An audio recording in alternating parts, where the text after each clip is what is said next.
Merci pour votre fidélité d'écoute et bienvenue au premier numéro du débat de cette semaine, mesdames et messieurs. Vous qui nous suivez sur la 95.5, le www.nnfm.tg ou encore sur le bouquet Canal Plus numéro 575 ou encore sur la page YouTube Norbert Djoubadi. Merci pour votre fidélité d'écoute à la radio et merci également pour votre fidélité d'écoute à cette émission. Le second semestre rime souvent avec les activités culturelles dans les établissements scolaires. C'est le moment de donner la possibilité aux élèves de valoir leurs connaissances innées et pas forcément l'ivresse. Ce matin, je vous amène je suis en studio avec M. Sodok Atou Kofigan. Il est proviseur et également M. Sémignon Kofivi Gilbert, il est professeur de français, responsable du projet Carrefour de Culture. Je vais leur donner un débat sur nos deux numéros 91 09 71 71 ou le 96 61 58 58 avec Romain Aziablé à la mise en œuvre. Je suis Norbert Djoubadi.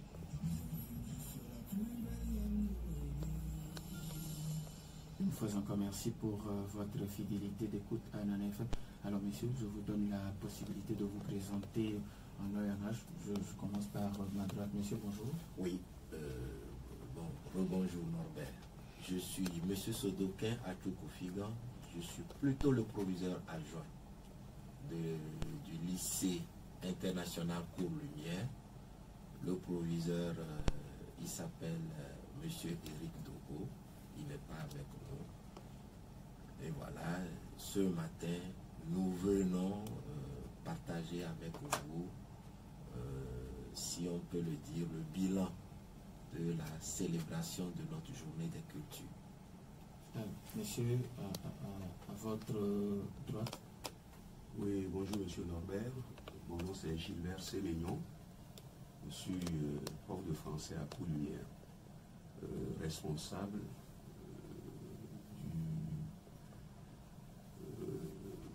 du Carrefour des Cultures, du projet Carrefour des Cultures à Cours-Lumière. Je vais aller avec le proviseur adjoint. Que représentent les journées culturelles dans un établissement scolaire? Alors, peut-être qu'il faut commencer à apporter une nuance. On a les journées culturelles, c'est vrai, mais nous avons la journée des cultures. Pour nous, la culture est fondamentale dans le développement de tout être humain. Et quelqu'un dirait, c'est ce qui reste quand on a tout oublié. Et pour nous qui travaillons dans un établissement scolaire qui a vocation à accueillir des élèves de toutes les nationalités, un établissement qui accueille surtout des Togolais, parce que 80% de l'effectif de Cours-Lumière est constitué par les Togolais. Donc pour nous, on a, comme dans tout pays africain, une crise identitaire qui nous amène à nous interroger ou bien qui nous amène à partager nos valeurs culturelles, nos traditions, nos pratiques, ne serait-ce que dans le sens de montrer à nos élèves d'où ils viennent. Alors, l'année dernière, vous étiez Cours-Lumière. Aujourd'hui, vous êtes lycée international Cours-Lumière. Pourquoi vous avez décidé de changer de dénomination? Alors, c'est vrai, l'année dernière, on était Cours-Lumière, collège et primaire, collège et lycée Cours-Lumière. Mais cette année, vous savez, Cours-Lumière a eu l'accréditation de faire un nouveau programme, de délivrer, excusez-moi, un nouveau diplôme qu'on appelle le bac international. Si bien que Cours-Lumière produit aujourd'hui, prépare ses élèves à 2 diplômes internationaux, le bac français et le bac international. Donc le changement de dénomination en lycée international Cours-Lumière s'est donc imposé par la force des choses.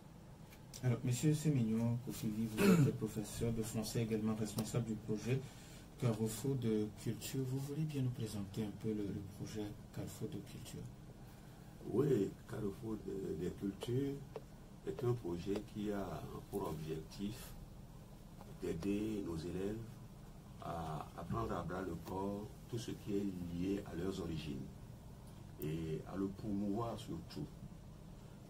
Carrefour des cultures vient de l'idée que nos enfants, nos élèves aujourd'hui, surtout que nous les formons pour qu'ils puissent aller dans la plus grande majorité continuer les études à l'étranger, nous nous disons que si nous les laissons partir sans base, c'est que chez l'autre, dont ils ne maîtrisent pas forcément la culture, ils vont se sentir déboussolés. Donc, il est question pour nous de leur donner un socle, de leur donner des appuis pour qu'ils puissent se sentir à l'aise partout où ils seront. Et donc, Carrefour des cultures vise à limiter les dégâts. Parce qu'aujourd'hui, quand on parle de l'émigration, etc., et des gens qui meurent dans l'océan, etc., il n'y a pas que cette mort-là. Il y a une mort qui est organisée, même entretenue sur le continent. Parlons surtout de l'Afrique. C'est beaucoup plus l'Afrique qui est en difficulté dans ce domaine-là. Donc, les gens, nous mourrons. Une fois que nos cultures meurent, c'est que nous mourrons. Je crois mon prédécesseur, monsieur le président Rajon, vient de le dire, que la culture, c'est ce qui reste quand on a tout oublié. Donc, vous êtes, parce que vous êtes culturel. Et si cette culture n'existe pas, vous n'êtes plus. Donc, et progressivement, vous disparaissez.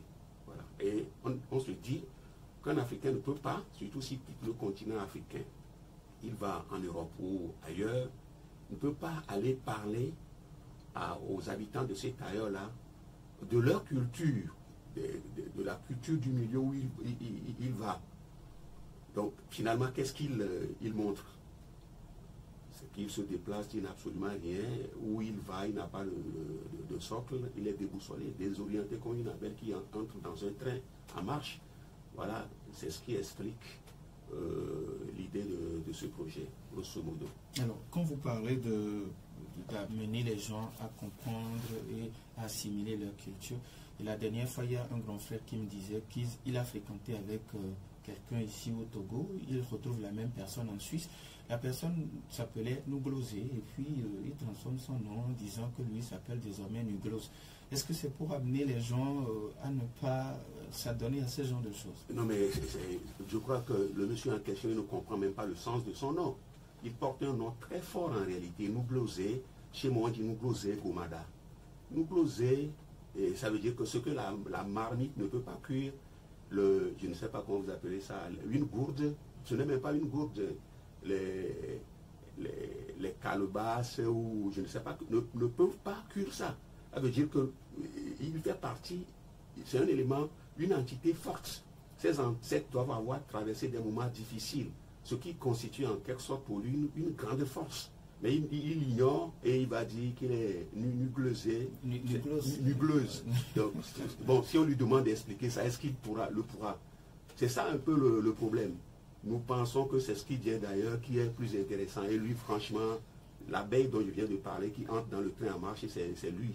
Alors, monsieur le président, oui, vous voulez ajouter quelque chose? Oui, cet exemple est édifiant et démontre à suffisance le dilemme du jeune africain aujourd'hui. Nous sommes dans la mondialisation. Nous sommes dans la culture de l'universel, si je veux utiliser des termes gentils. Mais la conséquence, c'est que si tu n'es pas fort dans ta culture, si tu ne t'appropries pas ton identité, tu vas être avalé.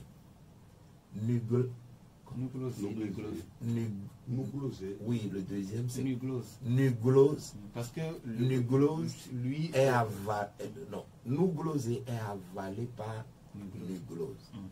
Parce que nuglose veut paraître comme un individu de l'universel. Mais ce que nuglose n'a pas compris, c'est qu'on ne peut pas tuer nuglosé pour devenir nous glose. Il fallait plutôt assumer nous gloser pour que dans l'universel, les gens comprennent que nous gloser a aussi apporté à la culture de l'universel, enrichi la culture de l'universel. Ce n'est pas tout ce qui vient d'ailleurs qui est mieux. Ouais, ce que j'aimerais ajouter, c'est que, bien malheureusement, le problème, s'il faut incriminer quelqu'un par rapport à ce désordre-là, c'est beaucoup plus les parents. Est-ce qu'ils se sont une fois donné la peine d'expliquer à ce garçon le sens et les origines de ce nom? Moi, je m'appelle Sémignon. J'ai cherché à comprendre ce que signifie Sémignon. Ce n'est pas évident, hein? Quand vous entendez C, j'ai une fois livré mes élèves à cet exercice-là. Je leur ai demandé de m'expliquer Sémignon. Ils m'ont dit mais que l'intérieur de la loi est bon. Il n'est pas question d'intérieur, c'est une question de destin, même je dirais de destinée. Vous comprenez? Il a fallu que je le leur explique pour qu'ils le comprennent. Donc l'élève ou bien notre candidat à l'erreur là, est-ce qu'on lui a une fois expliqué ce que signifie le nom Nouglosé? Nouglosé, c'est un nom de guerrier, c'est un nom qui pousse à l'action, c'est un nom qui donne des assurances, des garanties. Moi, je crois que c'est ça. Donc, c'est beaucoup plus aux parents. Et je crois que c'est ce travail que nous sommes appelés à faire aujourd'hui dans le contexte scolaire. Où une fois en passant, on va dire aux élèves, il y a ça qui vient de chez vous, qui a de la valeur. Essayez de le conserver, essayez de le transmettre, le sens de la tradition, et surtout à ce niveau. Alors, Monsieur Norbert, oui. Excusez-moi, je vais rebondir sur... parce que mon frère Sémignon a expliqué l'origine de son nom. Je vais faire de même pour que les auditeurs puissent comprendre quelle est la particularité de Cours-Lumière. Nous assumons notre culture. Moi, je m'appelle Sodoké. C'est avec fierté. Dans ma culture, quand tu entends So, ça veut dire descendant du dieu Hébieso. Donc on a les Sodoké, on a les Sokame, on a les Somadjago. Donc vous voyez radical ou bien So qui est dans ces noms-là. Donc c'est une marque de reconnaissance de l'origine de l'individu. Et donc, pour différencier un peu les So, il faut qu'on ajoute des suffixes. Moi, Doké, ça veut dire le descendant du dieu Kébieso s'est enraciné. Et je vous dis, c'est avec fierté que je porte mon nom. Et il n'y a pas cette culture de l'universel qui me fera renier mes origines. Et c'est ce message que Cours-Lumière, chaque année, porte et expose en ce jour de la journée des cultures. Nos auditeurs ont la possibilité sur nos deux numéros 91 09 71 71 ou le 96 61 58 58. On ne fera pas de pause. Alors, monsieur le proviseur adjoint, cette année a été particulière avec la présence des chefs traditionnels. Vous voulez nous raconter un peu cette prouesse? Alors, je vais donner la parole à Sémignon, à monsieur Sémignon, ou bien à Autant Sémignon, pour qu'il puisse expliquer comment on est arrivé à avoir nos éminences avec nous en ce jour solennel. Oui, merci monsieur Norbert, monsieur le proviseur adjoint. Je crois que la chose est simple. Hein. Quand nous parlons des us et coutumes, les garants de ces us et coutumes, c'est les chefs traditionnels qui sont reconnus comme tels par la Constitution. Donc, on dit qui pape cherche à Rome va.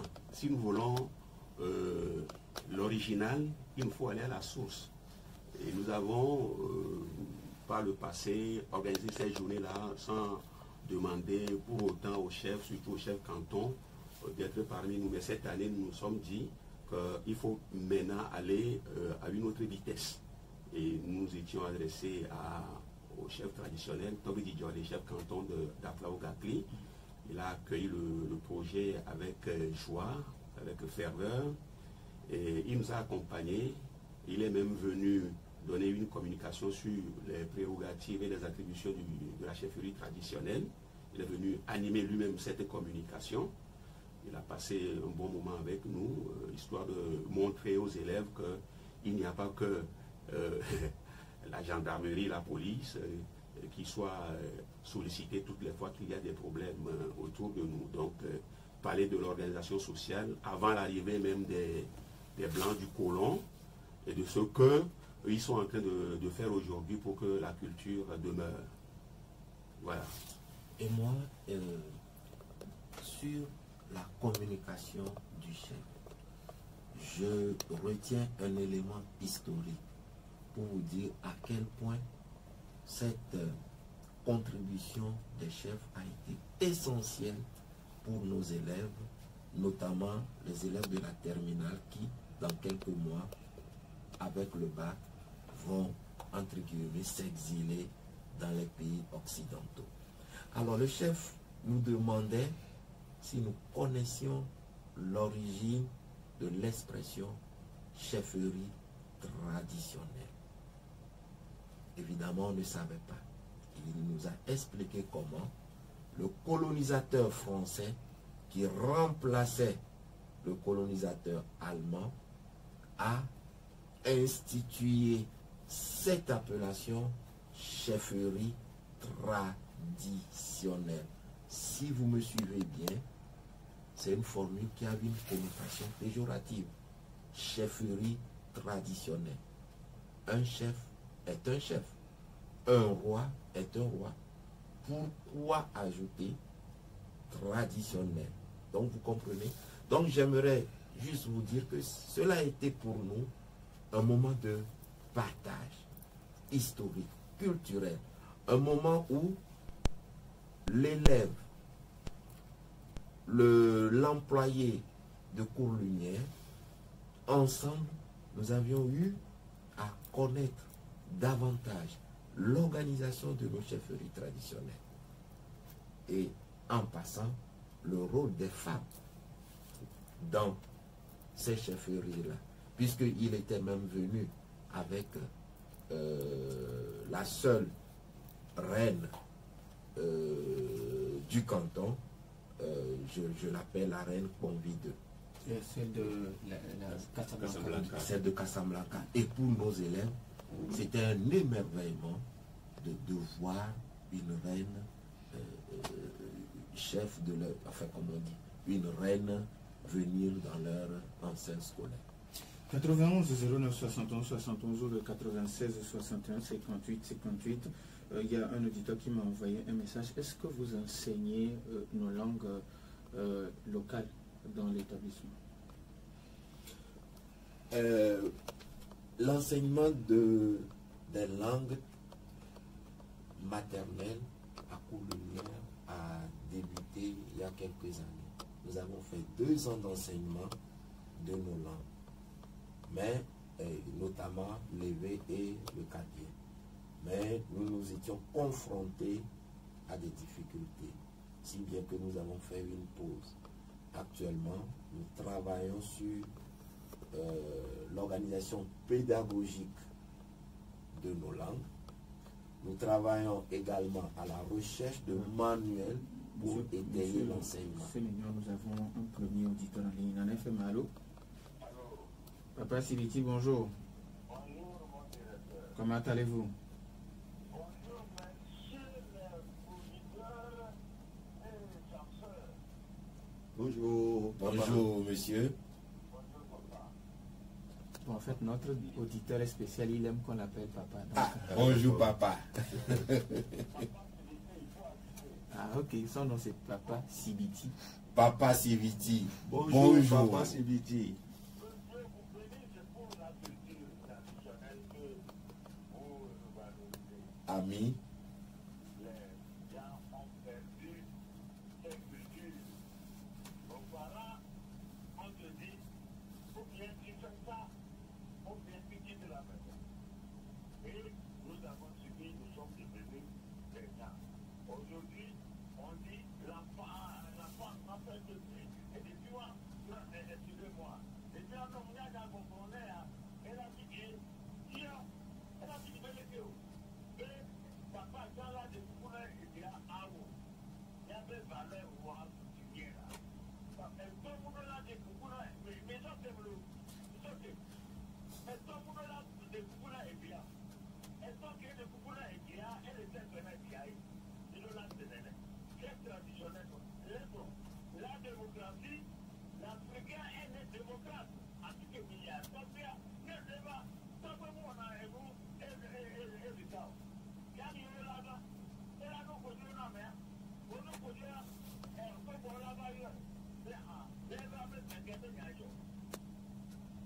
moi spécialement.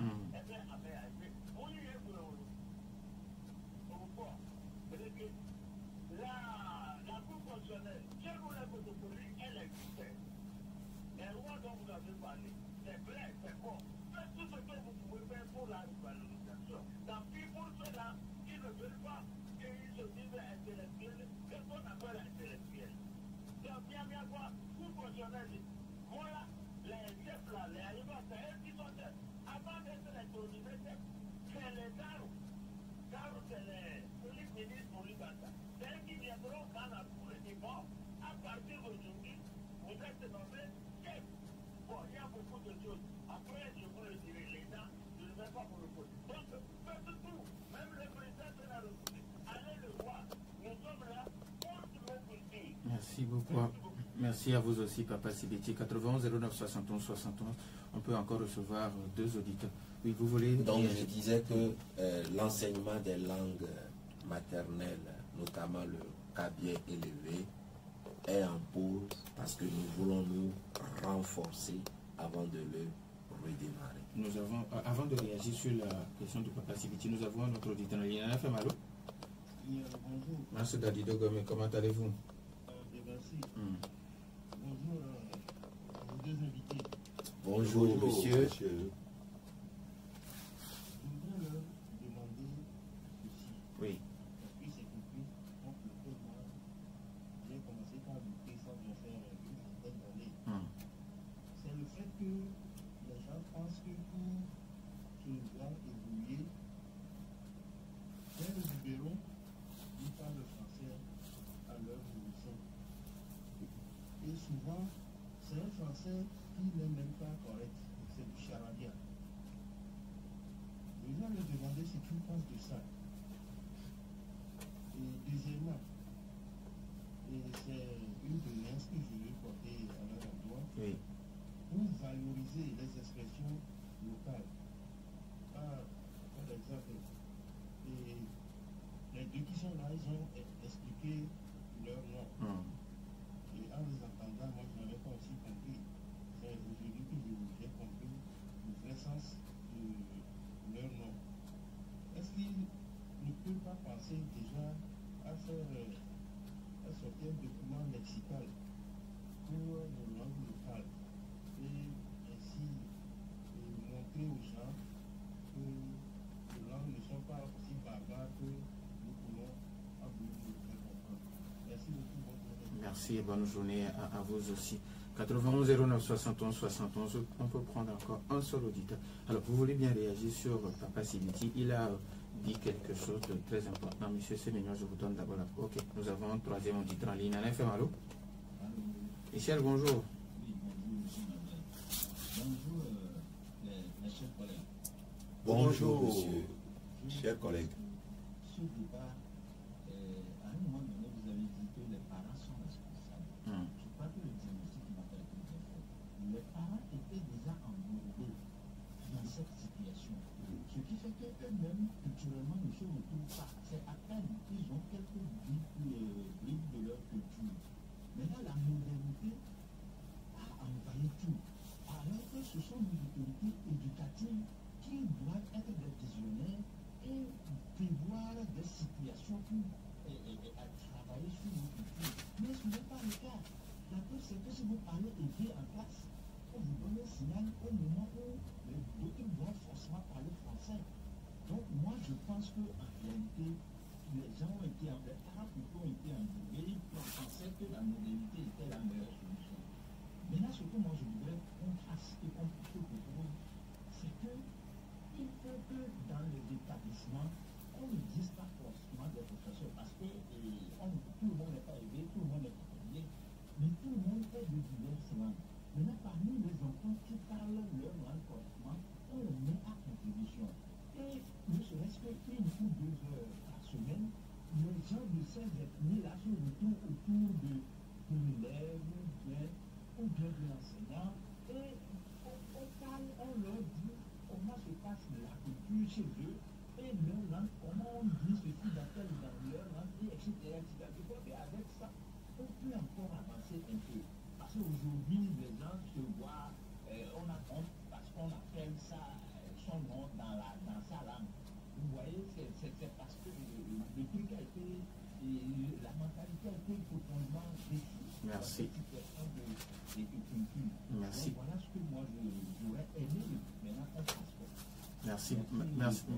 Merci à vous aussi, Michel, pour votre fidélité à cette émission. Alors, Monsieur Semignon, Papa Sibiti qui dit un parent ou bien un papa ou une maman ne peut pas présenter des excuses ou demander pardon à son enfant, c'est une sorte de maladie. Oui, c'est ce qu'on dit. Et c'est juste que dans le mental, dans la psychologie de l'enfant, le papa descend de son piédestal, se fait son égal, et plus tard ça peut jouer contre lui, parce que d'autres actions qu'il va engager ne vont plus tenir compte du rang réel, du niveau réel de son papa. Et ça peut engendrer, ça peut créer des contextes, des cadres qui ne favorisent pas sa vie plus tard. Moi, je crois que c'est comme ça qu'il faut le comprendre. Le papa peut trouver des formules pour le faire, pour que l'enfant sache que papa reconnaît son tort. Parce que ça aussi, ça doit faire partie de l'éducation de l'enfant. Il faut que l'adulte, l'aîné, le plus âgé, montre que quand on a tort, on demande, voilà, pardon, ou bien on demande à être excusé. Ce n'est pas pour autant mauvais. Mais ce dont je parle, par exemple, si pour être radical, prendre au premier degré ce que dit Papa Sibiti, dans le cadre d'un malentendu profond, par exemple, il y a les assises, on ne peut pas demander au papa de présenter ou bien de demander pardon à son enfant. Ce n'est même pas possible. Ce n'est même pas possible. Alors, ça, c'est purement à l'occidental, ça. Chez nous, en tout cas, ce n'est pas possible. Ce n'est pas possible. Et dans la mesure du possible, il faut que l'enfant, bien qu'il ait raison, aille encore demander pardon. Et c'est de là que vient la bénédiction. Alors, Monsieur Sodoki, qui certains parents, bon, en voulant occidentaliser leurs enfants, leur parlent déjà le français depuis le berceau. Vous savez, je réponds à cette question par ma propre expérience.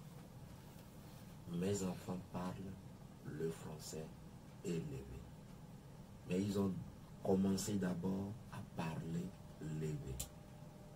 Mais avant de commencer l'école, ils ont commencé aussi à comprendre et à parler le français. Je parlais tantôt de l'universel. Et je disais que nos cultures doivent enrichir la culture de l'universel. Ça veut dire que nous devons partager le sens de cet universel-là. Est-ce que vous voyez? Donc, je ne suis pas partisan du fait que un enfant ne parle que sa langue maternelle. Mandela l'a dit, si tu veux combattre ton ennemi, il faut que tu apprennes sa langue. Il faut que tu apprennes son mode de vie. Est-ce que vous voyez? C'est un appel à la solidarité mondiale. C'est un appel au vivre ensemble.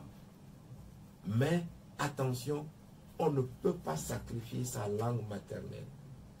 On ne peut pas la sacrifier pour une autre langue.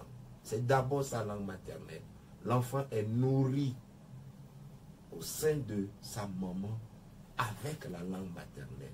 Et après seulement, il découvre les autres langues. Alors, oui, monsieur. J'aimerais ajouter, monsieur le directeur, le proviseur adjoint vient de parler de Mandela, un vrai Africain.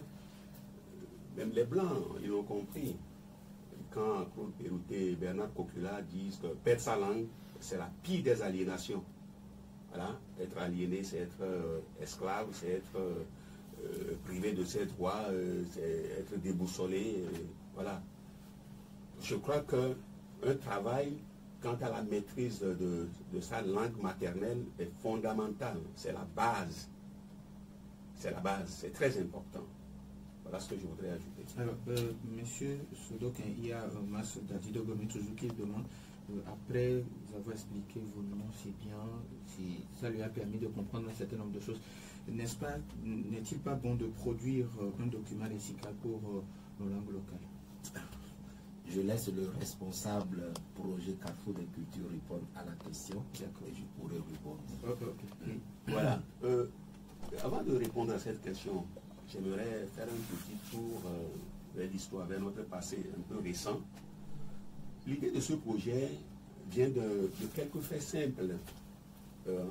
Observez, vous allez en classe, vous avez sur le registre d'appel les noms. Il y a d'abord le patronyme, suivent les prénoms, il y a les prénoms importés, il y a les prénoms plutôt authentiques, comme on dit. Parfois, quand vous désignez l'élève par son prénom d'origine, il dit non, monsieur, moi je m'appelle Jean, ou bien je m'appelle Élise, à côté d'un nom, voilà. Il refuse ça. Et vous lui demandez pourquoi, il dit non, que lui n'aime pas ça, que ça vient du village. Vous comprenez? Donc c'est juste pour dire que, pour insister sur le bien fondé de la question posée par notre frère Max. D'accord. Ce travail, on peut le faire très facilement. Il faut dans un premier temps expliquer aux élèves que le nom sera désigné. Mais le nom est aussi porteur d'histoire. Le nom est porteur d'identité. Si de temps en temps, on explique ces contours aux élèves, ils finiront par comprendre que à côté d'un certain Sodoquin, qui est prénom, par exemple, quelqu'un peut le prendre comme prénom aussi, et d'un Philippe, on voudrait peut-être choisir Sodoquin, parce que c'est plus fort là. Parce que Philippe, c'est comme un chevalier, quelqu'un qui est sur les chevaux, voilà, les activités équestres, etc. Vous comprenez? Donc, ce travail, on peut le faire très facilement. Il suffit tout simplement de parcourir les registres d'appel, de faire une sorte de répertoire des noms que nous avons et de travailler là-dessus. Ça peut se faire très, très, très rapidement.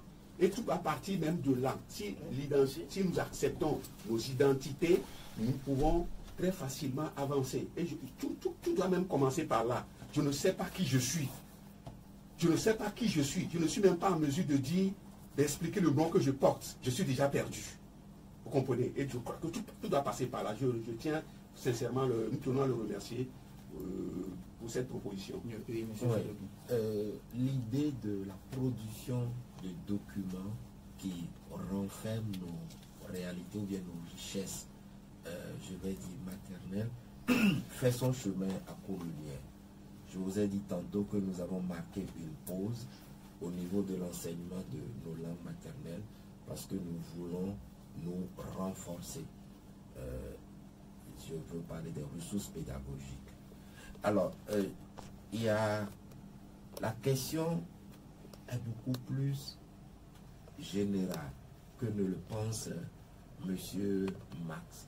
Et nous avons déjà commencé à réfléchir là-dessus.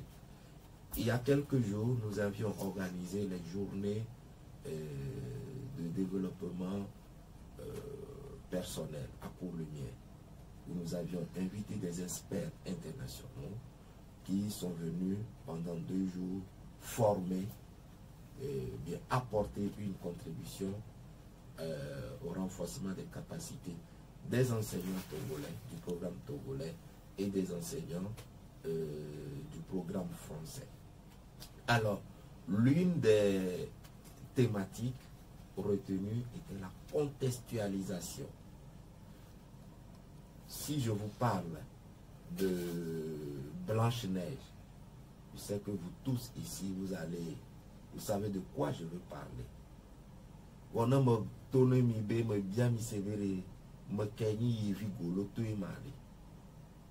Après no be wa to mo koko amodo nto cha wo ja se ko le ka ga bia wa no bi sévéré o yevi golo to alo a me se yevi po ke ga va ni golo to ya o chokpe o yevi golo to ya c'est notre identité. Le nyama glifio dodoma nyama nseto le ko ya le ma toi c'est Yevi Golote à le propos. Donc, quand nous parlons de la question de la contextualisation, c'est qu'aujourd'hui, pourquoi nous nous approprions les réalités culturelles d'ailleurs et délaissons les nôtres. Donc, un travail qui va aboutir certainement à produire un manuel, d'accord, un travail de contextualisation se fait, que ce soit par avec nos héros imaginaires ou bien avec nos noms, de manière générale, l'appropriation de notre langue par nos élèves. Je parle des élèves de Cours Lumière, je parle de la politique pédagogique de Cours Lumière, ou si vous voulez, je parle du projet d'établissement de Cours Lumière. C'est une idée qui avance et nous y travaillons sérieusement. Alors, quand Michel vous demande, est-ce qu'il n'est pas possible que chaque semaine, qu'on prenne quelqu'un qui maîtrise bien sa langue locale autour de lui, on anime un débat, soit un professeur ou un élève, on anime un débat de 2 heures de temps pour amener les autres aussi à s'y mettre. Alors, je vais vous dire une chose. Aujourd'hui, à Cours Lumière, il existe un groupe que nous appelons le groupe des proverbes. Dans ce groupe des proverbes, nous avons des élèves, nous avons des professeurs et bientôt des parents qui manifestent l'envie de ce jeune à nous, où nous faisons un travail de recueil de nos proverbes, un travail de signification, un travail de commentaire sur ces recueils et sur ces proverbes-là. Et c'est juste pour vous dire que à Cours Lumière, ce n'est pas des sujets tabous. À Cours Lumière, un élève ne peut pas parler sa langue maternelle et va se voir décerner le fameux signal. Non. Nous sommes dans la culture de la différence, mais la différence positive. Que chacun s'exprime dans sa langue, que chacun apporte sa richesse culturelle à l'épanouissement de l'homme que façonne Cours Lumière. Alors, il nous reste pratiquement 4 minutes. On parlait entre-temps de la présence des chefs traditionnels. En dehors de la présence de ces chefs, quels sont les grands axes de la journée des cultures de cette année 2023? Ah, dommage qu'il ne reste que 4 minutes, parce que nous avons parlé des choses éminemment importantes. On va les citer pêle-mêle. Oui. Nous avions eu une communication sur le FA. Un mot. Oui, communication sur le FA, son apport dans la communication, justement, au plan social. Le message du FA, dans quelle mesure contribue-t-il à l'organisation de la société, de la vie en communauté? Voilà, ça a été l'objet d'une communication. Nous avons également parlé du rite initiatique en pays cadien. On a pris le cas à paiement, qui permet à la jeune fille d'accéder à la classe des grandes dames. Voilà. Nous avions au début dans aussi parlé de la nécessité de remercier les formes et valeurs du remerciement. Pourquoi faut-il remercier? Quand faut-il remercier? Combien de fois? Si on ne remercie pas, qu'est-ce que ça peut engendrer? Si on remercie, qu'est-ce que ça peut, quelle ouverture cela peut-il nous accorder? Ainsi de suite. Donc ça a été l'objet de... Cet aspect nous a permis de ressusciter ou bien de montrer à nos élèves que les bonnes pratiques dans nos coutumes ancestrales. Pour remercier quelqu'un, c'est le matin. À l'aube, on se réveille, on va vers la personne. Et on lui dit, à quoi? Ça a un sens. Et certains de nos élèves ont découvert ce pratique-là. Aujourd'hui, on remercie. Ah, merci, et puis on s'en va. Non, mais le remerciement a un sens majestueux.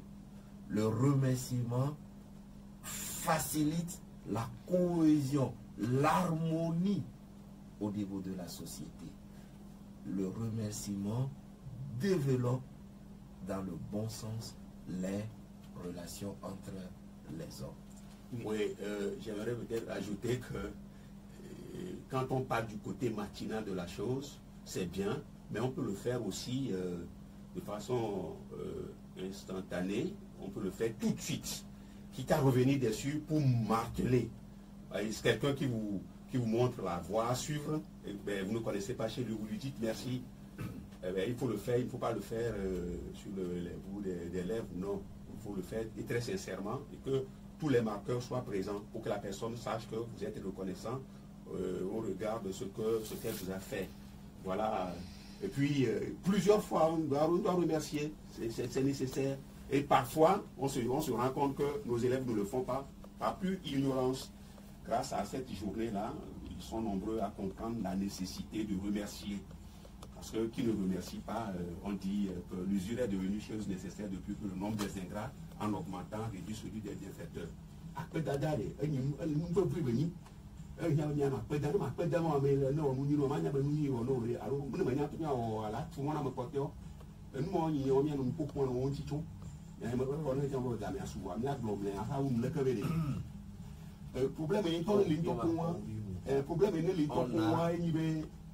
Complexe, on est trop complexé.